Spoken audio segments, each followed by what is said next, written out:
This fantastic pub on Canongate in Edinburgh is known as the Tolbooth Tavern. This fantastic building was set up in the 1500s as a toll booth, obviously, for people wanting to enter the city. Edinburgh was closed in many times throughout its life, and that's why its buildings had to build up so tall, and just getting in meant you had to come through a building like this.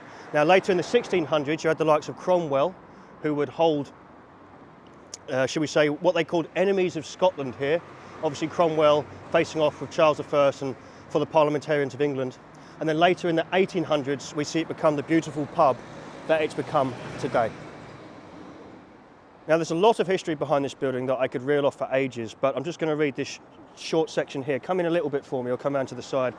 Many of the prisoners were sent to the plantations of the Caribbean for 7 years hard labour, like penal deportation, people being sent to Australia, the New World and so on.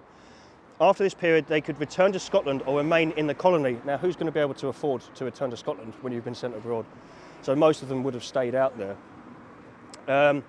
However, before their departure, all the captives were marked so they could not escape their past, like cattle, and women had their faces branded with an iron, while men had an ear chopped off. Absolutely charming. Now, just before we move on, I want my cameraman to just take note so that the public can take note of how stunning the features of this building actually are. There's these little inlets and lovely little doors, and these tunnels. I wouldn't like it as much if all the bricks were the same size and it was all symmetrical. It would have less character. And this fantastic tower is said to have seashells in it somewhere as a means to ward off evil spirits. They clearly didn't work, that's all I'm going to say, because there's plenty of evil spirits in Britain these days. But a fantastic pub, and we're blessed to have it.